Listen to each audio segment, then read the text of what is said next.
What if you could save $2,000 to $5,000 every year in depreciations off your property? Hi, I'm Joe Krause. And I'm Sam Powell, and we're the hosts of the Property Powers Australia podcast. And in this episode, we're talking with the lovely Mike Mortlock from MCG Quantity Surveyors and also runs Gear for Growth podcast. And we discussed the importance of a quantity surveyor in your property investment team, as well as looking at the Australian property market outlook for 2024, because Mike's really well connected in the industry and has really good insights. So listen on in for that. And also, we had a good laugh about the common misconceptions of investing in the highest depreciation asset in property and how they are often not the best for your capital growth in your portfolio. Yeah, we also discussed what sort of assets you can use for your depreciation schedule and when you should use the quantity surveyor or when you should not use the quantity surveyor based on the asset that you have. And we also discuss how much you can save per year based on like $100,000 of depreciating assets, what those depreciating assets look like in terms of like the building minus some of the plant equipment, what that plant equipment would actually be. And then we also talk about, not just the media, like the mainstream media, but where people are conditioned to believe what the property market is versus markets within markets. And as you can tell, Mike has a breadth of knowledge in the space of property investing, and it's such a valuable podcast episode. I'm sure you guys are going to get so much value from it. But outside that, we also add value by giving you our mini course on how to maximize your borrowing capacity on our website. You can get that at propertypals.au/free resources and download that, and let's dive into the pod. Welcome to Property Pals, the podcast where we share everything around how to build a property portfolio, from researching areas, financing, structuring, buying, selling, and reinvesting to live a life of financial independence. As a disclaimer, any information shared by myself, Jared, Sam, and the Property Pals team is strictly general and should not be taken as constituting professional advice. You should consider seeking independent legal, financial, and taxation advice from a qualified professional.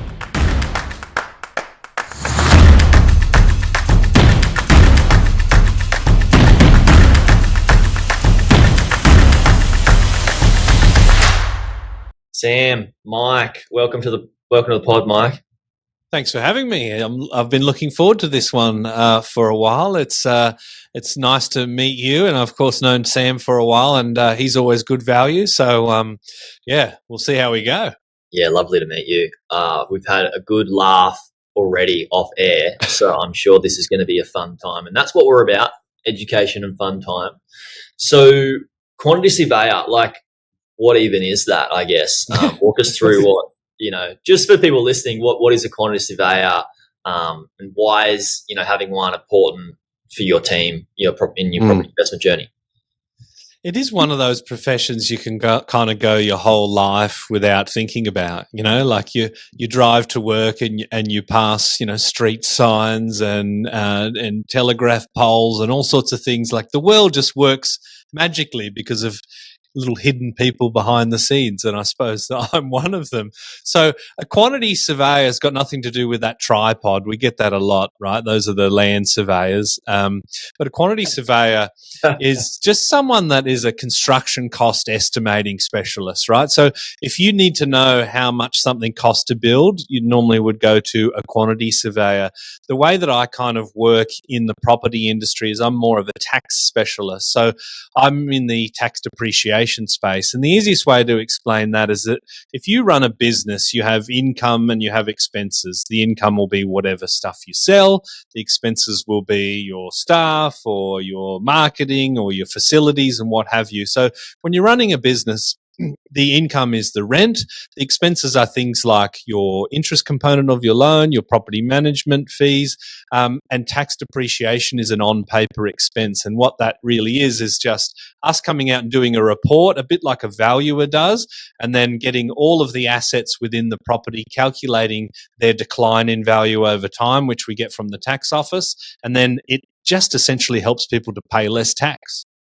Tax minimization strategies. It's really important stuff. Yeah, or depending on which side of politics you sit on, tax loopholes. But, negative gearing gets talked about as a loophole, and I think that was established in 1936.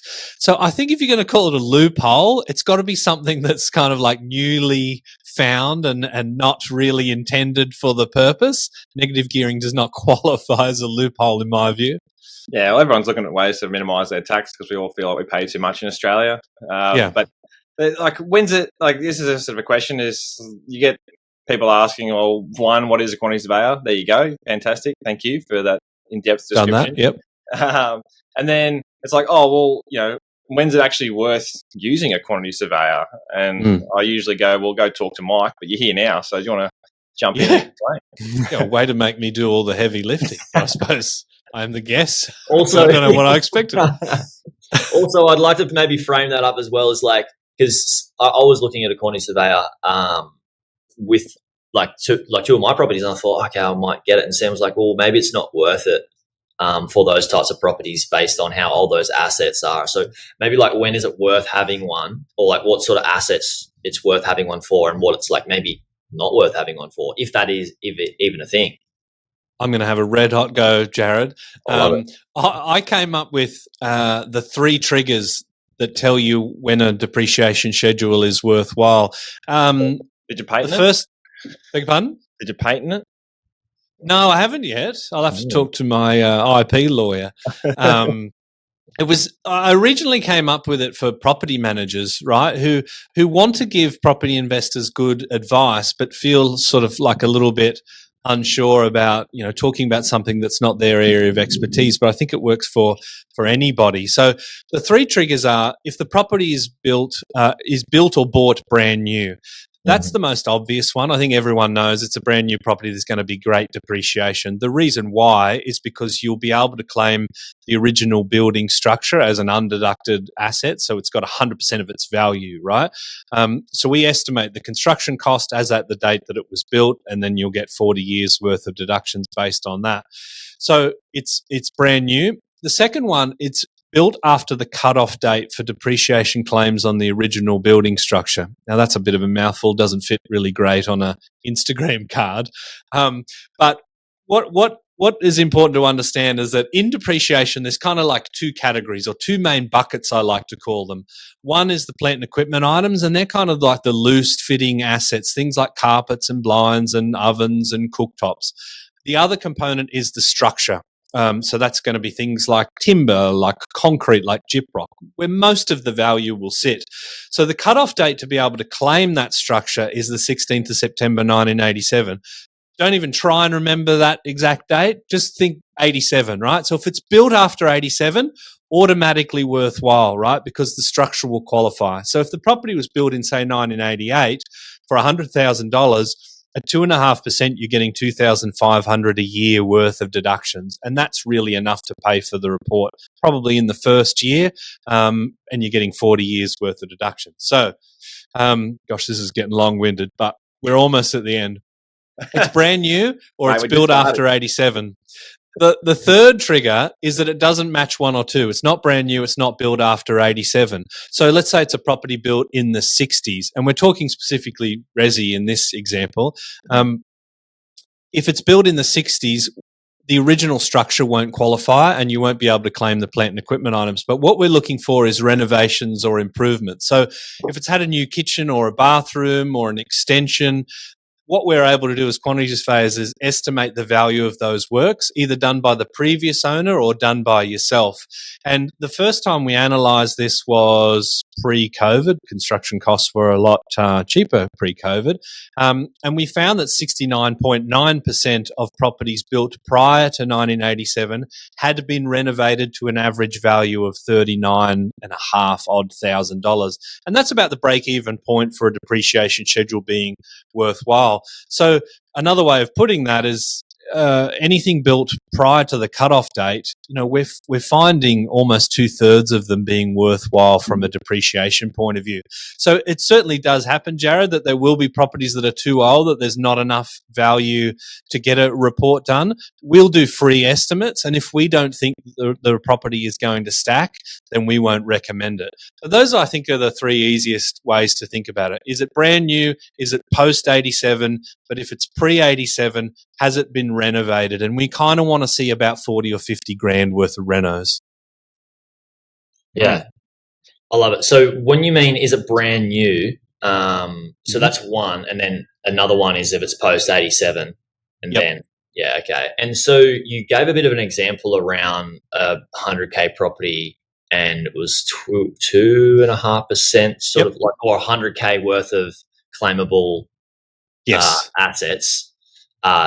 So was it 2.5% or 2%? Yeah. So the building structure will depreciate at 2.5% of its value each financial year for 40 years from the date of construction.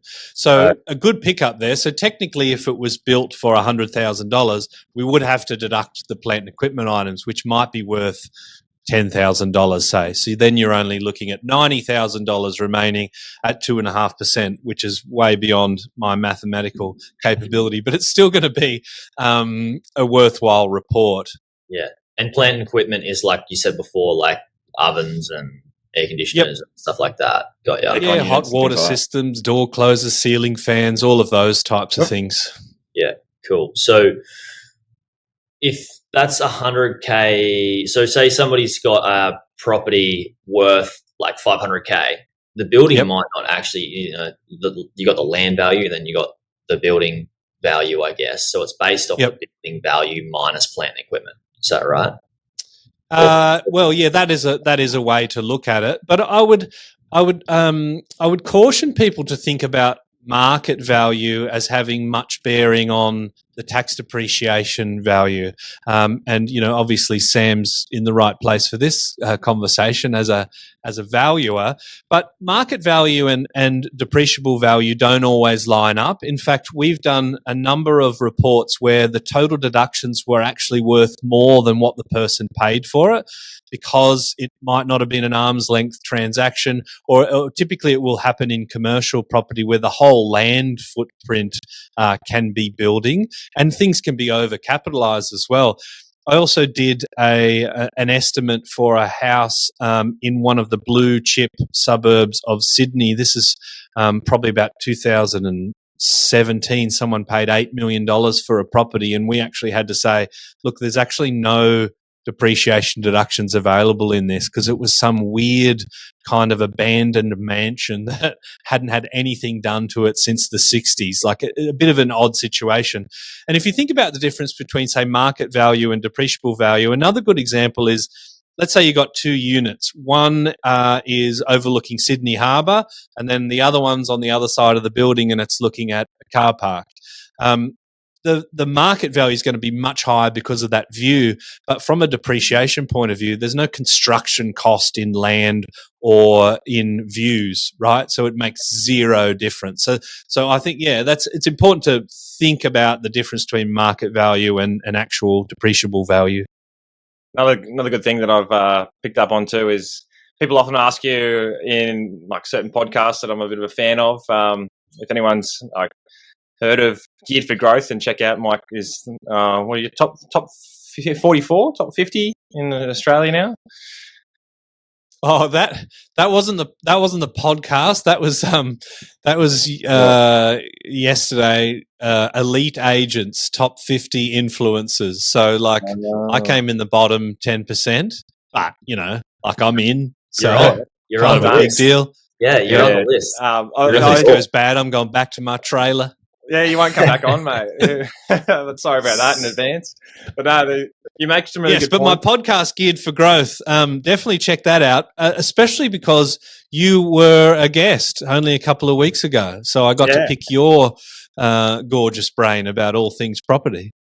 Yeah, well, I saw the opportunity and I thought, let's jump on Property Powell's Australia podcast. But yeah, you mentioned a lot. People come to you going, well, what's the best property to buy because I want to depreciate my tax? And they often say, an investment that I wouldn't buy myself because it doesn't have capital growth opportunities. Do you just want to sort of quickly, briefly run through that? And then I've got some juicy questions for you as well at the end of that. Have you? Yeah, well, I might sort of stretch this out just to avoid the juice. Yeah, like people used to say, "Oh, Mike, you're a depreciation expert. I bet you only buy properties that have got massive deductions." And they'll say, "Oh, what should I buy for the best deductions?" And then I'll normally say something like, 1-bedroom apartment in a complex of 400 with a gym, let's say 2 gyms, 8 swimming pools, a cinema's great, 12 levels of basement parking. Let's try and get, 6 to 10 lifts in there at $1 million each. And then people will say, "Oh, like that sounds like a terrible investment." I'm like, yeah, because it is. Anything with high body corp, like the highest body corp that's the balancing act, right? Yeah. Yeah, exactly. And so like I used to sort of answer that a bit more sensibly, but I now on purpose try and shock people because I think it's a bit like, I've heard people talk about pain lectures, right? Like if you're learning something and you're in pain at the time of doing that, you're more likely to remember it. So I'm sort of giving them that shock pain experience so that they go, "Oh yeah, no, I remember that." So I'm not going to buy property for the deductions because it's never a strategy. It's only ever a bonus. Yeah, well, definitely check out Mike's podcast, Gear for Growth, because Quantity Surveyors, they're a key part of obviously a good property team if you're looking at in the investing space. So, like you come on these podcasts, mate, and you talk a lot about property and tax deduction strategies, and it's fantastic. But I guess the questions, this is a bit of a selfish sort of side of thing, is you are so well connected in the industry. So I thought I'd I hear you're the man of the people. So based on the investing space, and I just wanted you to do me a favor if you could, and just pull out that crystal ball next year. And what's your sort of educated view on the Australian property market and where it's heading next year in 2024 or this year? Sorry. Very, very timely because just this morning I put up my little video about my 2024 property market predictions. Now, why did I do that? It's not because I wanted to. It's just an expectation. And I think the media is to blame for that. It's just one of those crystal ball style articles that they love to run. And let's have a look at 2023, or perhaps it was 2022, where all the economists said negative 30%. And then suddenly they revise and they revise and they revise to roughly, 7%, which is kind of where we've landed. You look at the consensus and it's somewhere between 1.5 and 8%. Now that's talking about the property market, if such a thing actually exists. I said in my little video that I expect the property market, if I must come up with a number, to test the top end of that band, if not break it. So I'm sort of saying in and around 8% or more. So I've got a little bit more of a glass half full, and we've got more water and more glasses if we need them attitude. The reason why, which I think is more important, is the fundamentals. I mean, the number will be the number. We have a pandemic. We have an invasion of another country. Like all these things influence, and how do you predict it? But what we've got is we've got an increased level of listings, but only just coming up to the 5-year average, and the rolling 28-day count is still super, super low. So the listings are getting hoovered up pretty quick. We've got fairly record levels of overseas migration.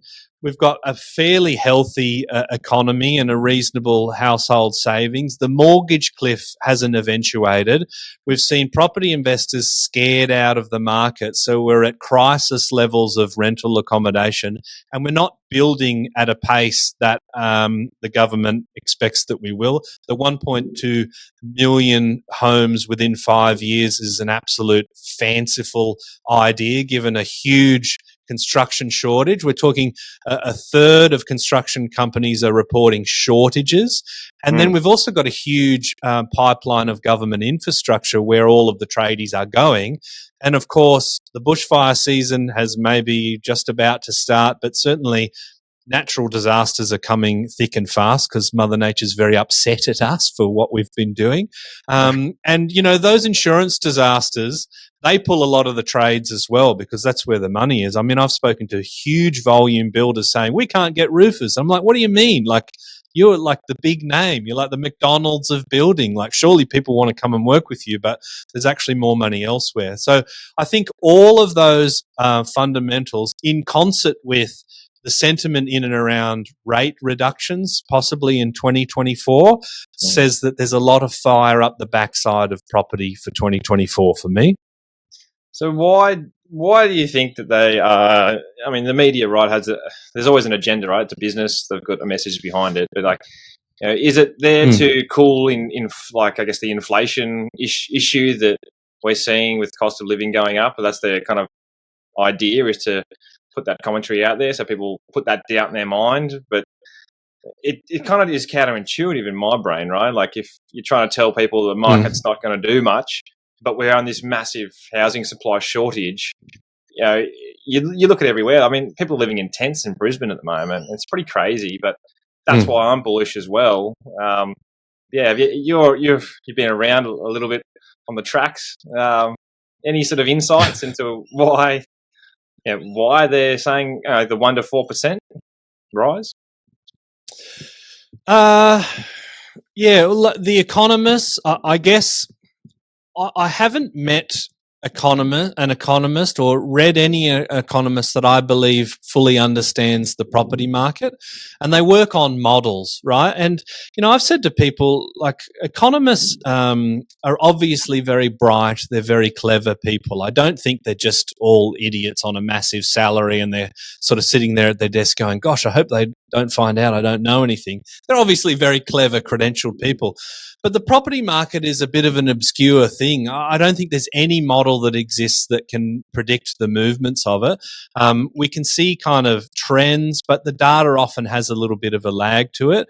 And with property, it's not like necessarily like stocks that are trading on fundamentals. It trades a lot on sentiment, right? And people don't always do rational things, right? Otherwise, we probably wouldn't need buyers agents, you know, because everyone would just make the best decision, but we get caught up in our emotions. So I don't know why they've come up with those numbers. I guess they just kind of think, yeah, it's probably going to be positive, but, you know, I got my fingers burnt from going so far as to say 30% drop. Like, we don't really ever see drops in excess of, you know, 6, 7, 8%. Like, hasn't really happened for a long, long time, certainly since I've been alive, and you can tell by my face that's been a while.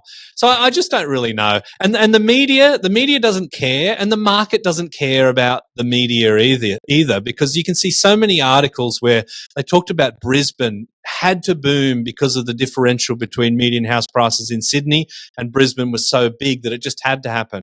And that story sort of kept getting published for about 10 years and it did absolutely nothing.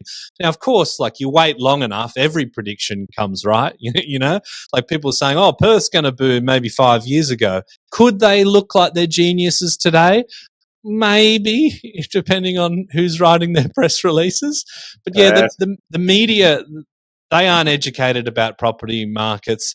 They are there to sell eyeballs, essentially. So they'll tell whatever story they think fits that narrative. And I've had media people call me with a story already written, just wanting to get a couple of sound bites for me to put a package together that has already been done.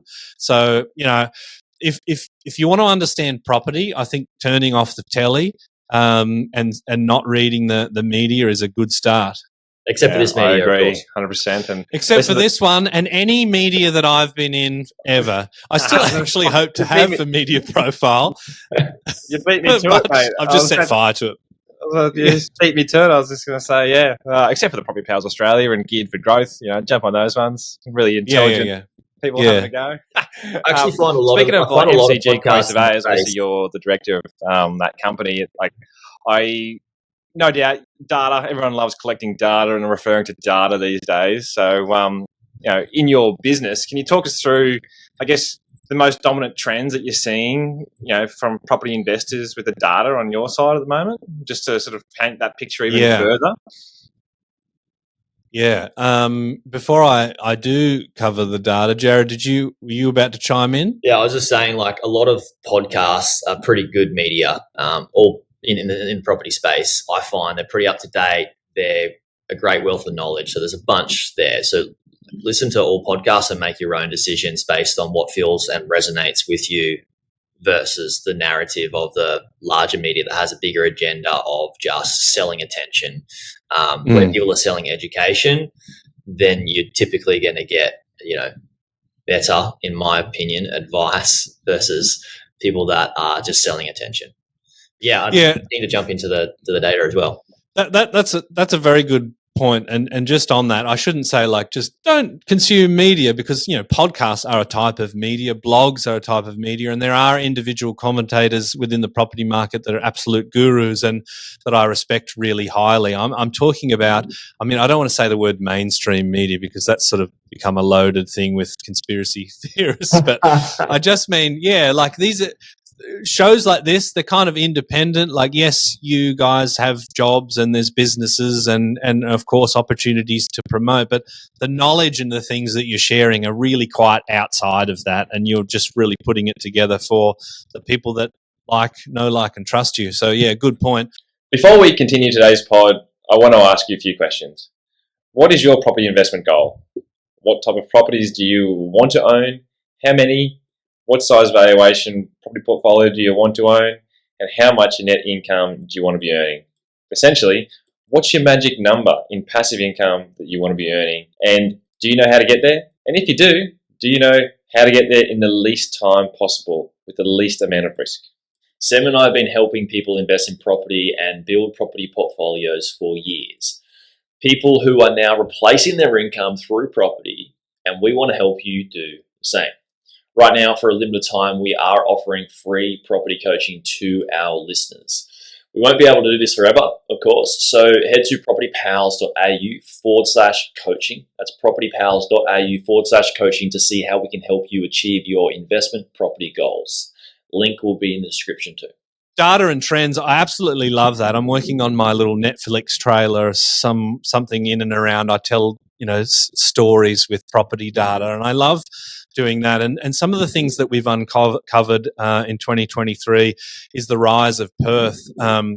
So Q1 2022, around about 9% of all property investments that we looked at, i.e. people buying investment properties and engaging us for tax depreciation, it's about 9%, and that went up to over 20%. So I think it was about a 34% increase in 12 months, to the point where WA, and I say Perth and WA interchangeably where I probably shouldn't, but 75% of West Australians live in and around Perth, so it'll do, right?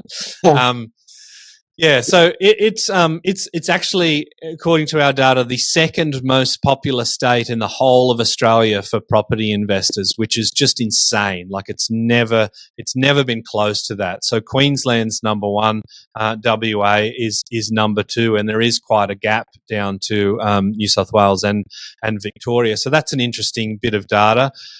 We also had a look at the data on the Queensland land tax changes, and we saw a 14% drop in investors purchasing into Queensland during that 98-day period where that was actually legislated, those land tax changes.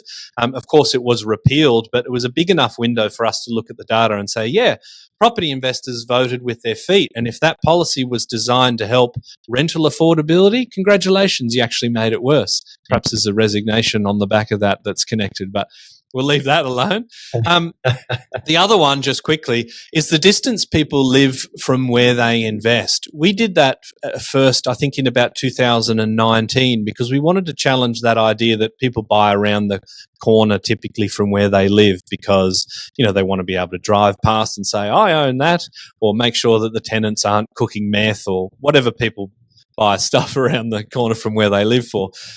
So it was actually 293 kilometres was the first data point that we saw, which was way higher than average, way higher than what we thought.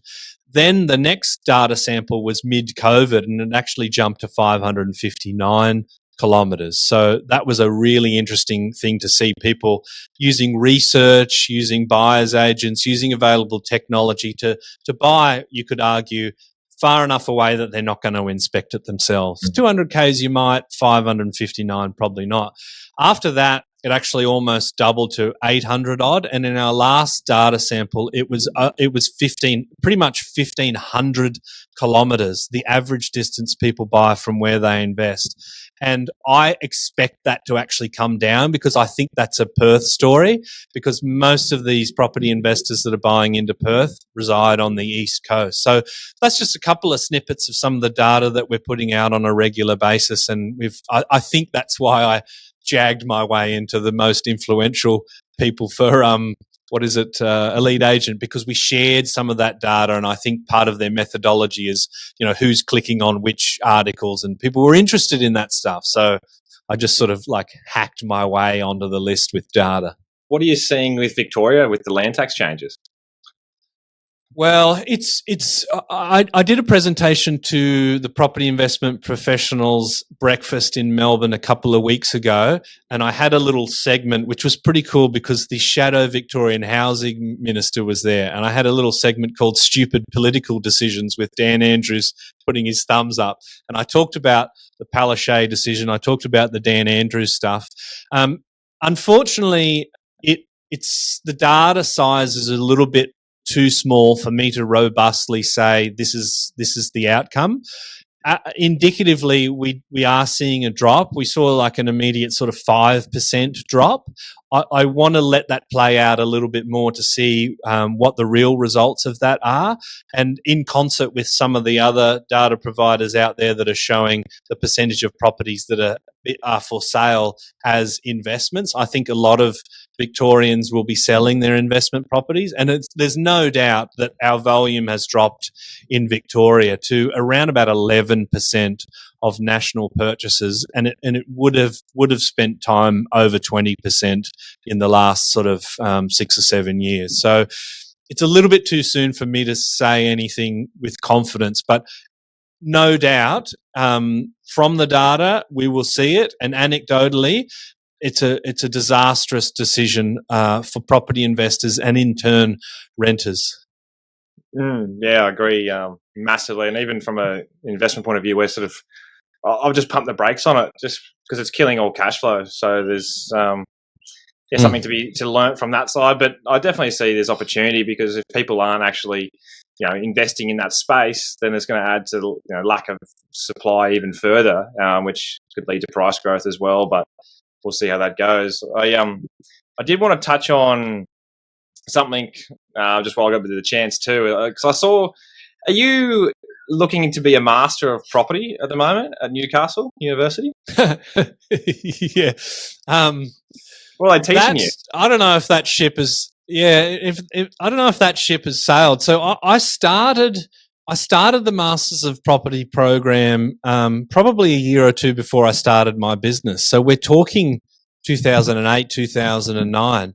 And so the Masters of Property program was available to me after doing, the Bachelor of Construction Management. And I sort of did it because I was a little bit bored. I wasn't as mentally stimulated as I would have liked to have been. And then, of course, started the business, and I was just way too busy. So there's 8 subjects and I've done 5. So when people sort of say like, oh, Mike, tell me about you. How qualified are you to talk about this? I say, well, I do have 5/8 of a master's, so I'm sort of a big deal. I do intend to finish it maybe one day, because otherwise I've just kind of set fire to that money, but I don't need it for what I'm doing. And the last couple of subjects are valuation subjects, because I also have about 8/10 of an advanced diploma of property, because I was almost a valuer. So it's kind of painful to go back over that old ground. So yeah, just keep an eye on this space. Yeah, nice. Well, if you need any valuation, I would like to do a PhD just so I can call myself Dr. Depreciation, because that'd be kind of cool. But no, I got enough problems. So all this data that you have been collecting, how are you using that, I guess, in your business and to help people outside of like being a quantity surveyor?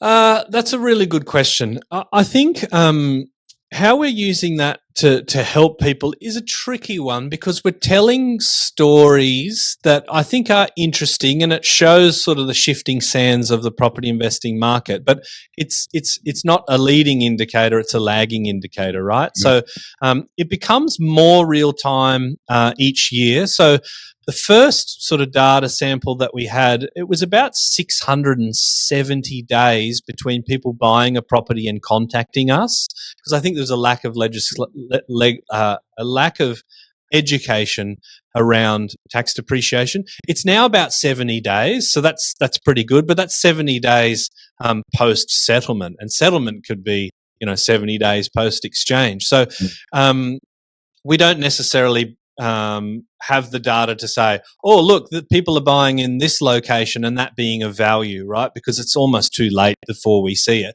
But what we are doing is we're looking at sort of trends of property purchases. So, for example, units versus houses in around 2018 were almost like 50-50. Now, only 16% of purchases are units. So these sorts of little bits of story kind of say what people are buying. Like, are they buying new property? And again, that was almost 50% in 2017, 2018. It's probably closer to 20% these days. I haven't crunched that for a little while. So we are just trying to share this data and share this education so people can see where people are moving, the types of assets that they're looking at, and hopefully that can just help to build a bit of a macro picture for people. Yeah, okay. I guess my one last question, just while I chime in, is you said that you've been around the tracks for a little bit. Yeah, I think you look quite young, mate. But can you bring me back? I'm full of flattery, right? But I do like our conversations. I love it. Keep going. Ask me more questions if you're going to keep saying these platitudes. Can you pay my mortgage as well? No, you're breaking up. Oh, jeez. All right, I'll get to my question. All right, bring me back to the years of 2008 to 2012. Do you recall seeing any property price growth in Australia or in certain pockets throughout these years? 2008 to 2012. Gosh, you're making it a little bit difficult. Well, post GFC, we obviously had a huge boom. The exact timing of that sort of escapes me, but yeah, we saw huge increases. I sort of caution people to talk about the property market, but I suppose that was one of those times where the property market kind of performed in concert to some degree, and I think we saw that during the pandemic. Those are probably some of the two only times in the last 15 years where you could almost say the property market and be correct in covering it. But yeah, certainly we saw quite a few price movements. But I mean, we started our business in 2011, so I wasn't really collecting much data before 2011, and it started quite modest because I would see in the industry quantity surveyors saying, on average, we get between $5,000 and $10,000. And when I started the business, I thought, well, this is rubbish. That's not an average. Firstly, it's a range. And I want to be the first person to say, well, what it actually is. So we saw that it was $9,813. And I'll always remember that because that was the first time we actually saw kind of real data.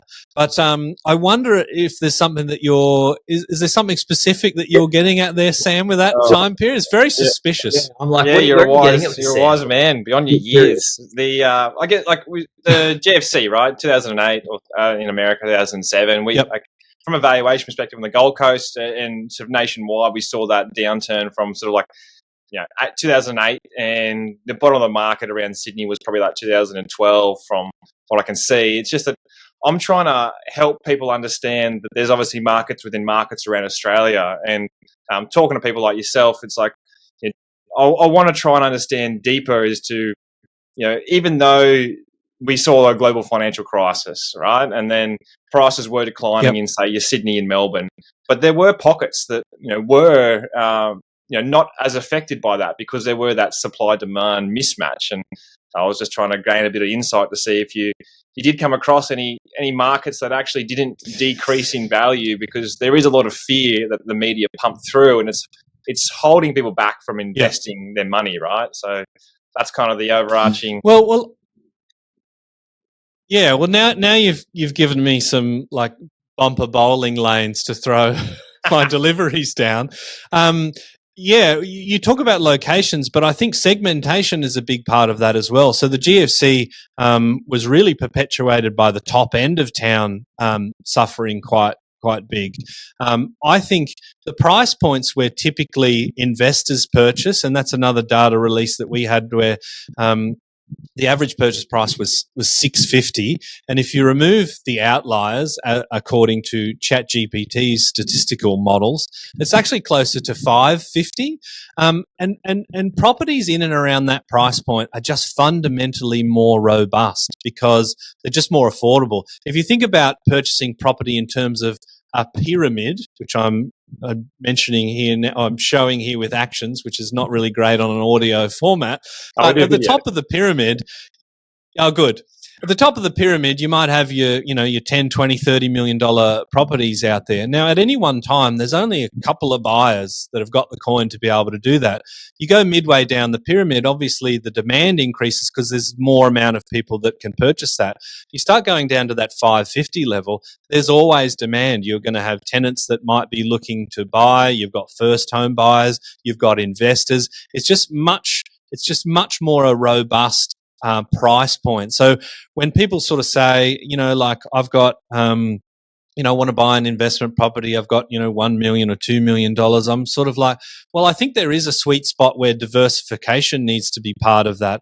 I personally would much rather own multiple sub-$1 million properties than those higher end ones, because, there's the eggs in one basket idea. There's the lower yields, because again, as you go higher in that purchase price, there's less people that are able to rent something like that. So I always like something that it's almost like that reverse scarcity. Scarcity is good, but you don't want scarce people that are likely to push not able to push the property price up. And for that, you need people that can afford it, people can want to rent it.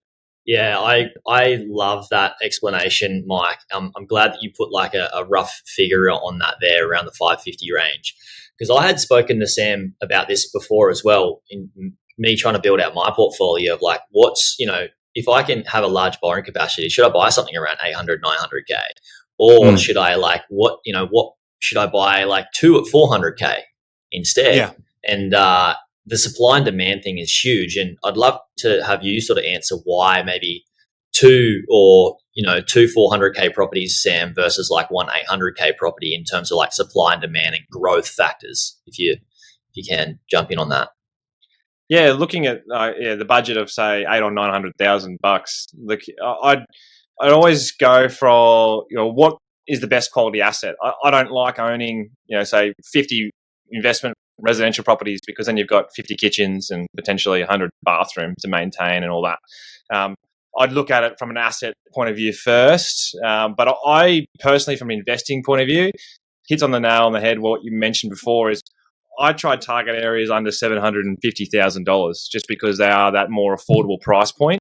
And then when you do see those stressful times in the market where you do get, say, the economic times aren't as strong, then people, if they do have to sell their $1.5 million house, they still need somewhere to live.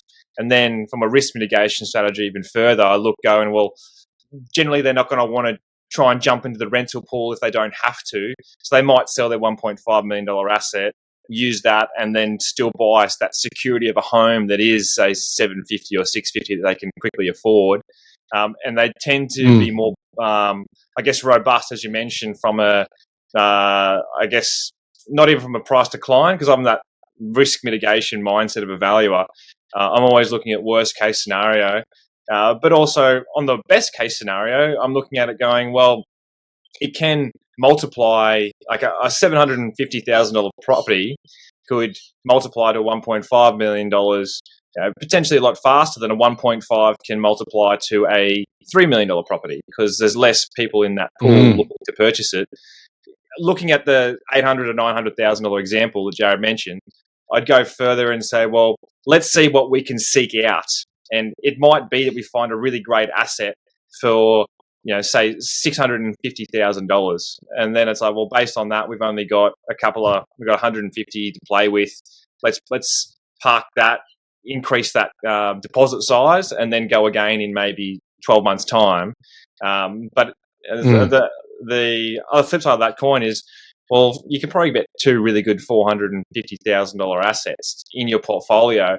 It just depends on, Jared's portfolio size. He's got 2 properties. We're going for a third at the moment.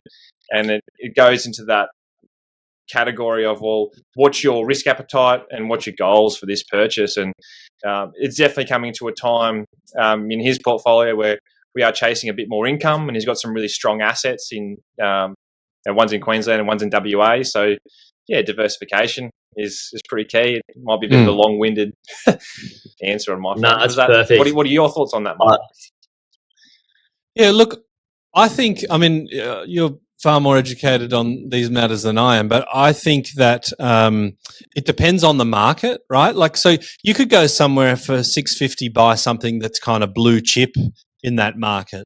Other markets at $650, you're kind of in a bit of a backwater, and you might have some issues with tenants or maintenance, or it might have to be an older style property. So I don't think there's any kind of hard and fast around, it should always be a 550 or a 650 or a 450. I think the location that you're buying in is probably number one most important, because what's happening, is there a shortage of rental accommodation as seen in the vacancy rate? What are the days on markets? What are the population movements? What are the demographics? What's the infrastructure pipeline like? So these are all probably more important things than should I buy something for 550 or 500 if you've got that flexibility.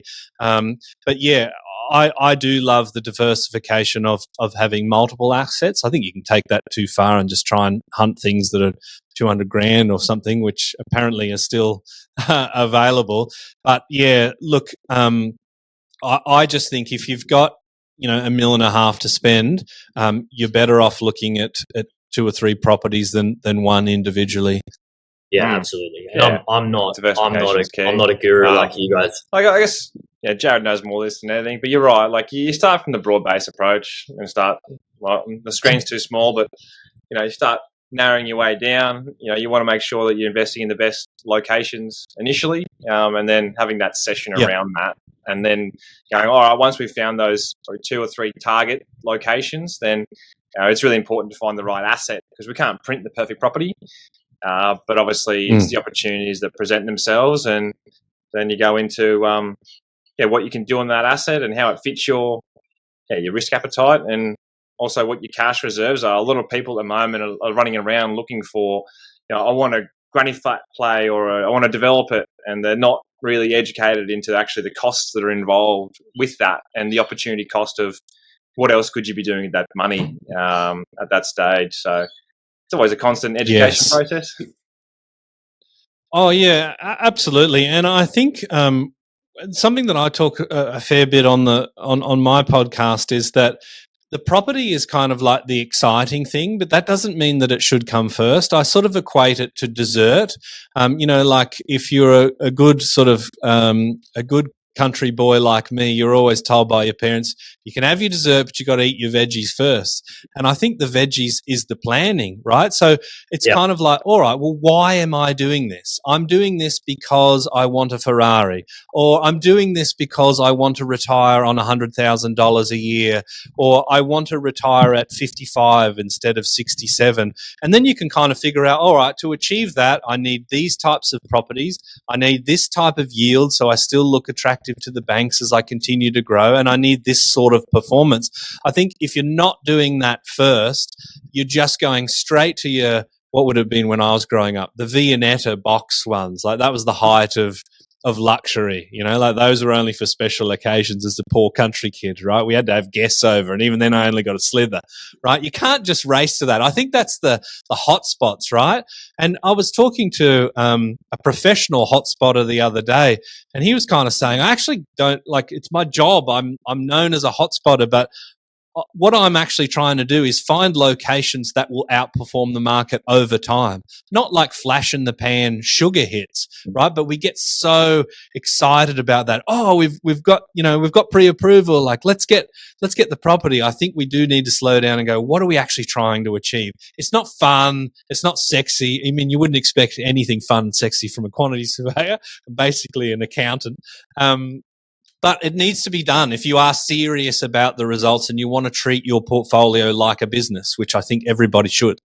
Absolutely. Spot on. Agree with you on treating your property like a business and knowing what your business or property goals are and reverse engineer it from that. You know, what's your age 55 retirement look like? Is it the 100K income a year, 50K income a year? And then how do you go back to where you're at today and then build that portfolio out in a somewhat linear fashion, as much as you can predict what the market might do. Mike, thank you so much for coming on. It's been an absolute pleasure to chat to you. You mentioned that you do, I think it was you sort of audit or do a free audit or something for people that are looking for quantity surveyors, and then if the property can be depreciated or you can do a depreciation schedule, then you'll work with them. Is that correct? And if so, how do we get people to go check that out? Yeah, so for example, if Sam has purchased a property or is maybe even in feasibility, he might send a realestate.com link or the whatever the agency's link is, and we can look at it and say, oh, look, this particular one, because it was built at this date, or we can see these improvements, we're thinking maybe $4,000 to $5,500 worth of deductions. Either way, that's a conservative estimate, but we're comfortable that it's worthwhile getting a report done, because our first kind of job is to pay for ourselves, right? Because it's going to cost you $600 or $700 to get a report done. We want that money back in your pocket in the first year and make 39 years a bonus. So we'll always do that for free. So you can go to our website. You can find me on Facebook. I get messages on, potential deductions on properties, every channel you can imagine. So I'm pretty easy to find. Yeah. So we will post your website link below in the show notes and how you can be contacted. But just to speak it out in audio for people listening, what is your website? Yeah, it's mcgqs.com.au. So you think about the cricket ground, the MCG, and then QS for quantity surveyors, and you've got, you're 5/8 of the way there, just like my masters. Locked in. Mike, thanks so much for coming on. Really appreciate it, and looking forward to chatting you again, hopefully in the future. Yeah, absolutely. No, it was a sincere pleasure. Thanks very much for having me. Thanks.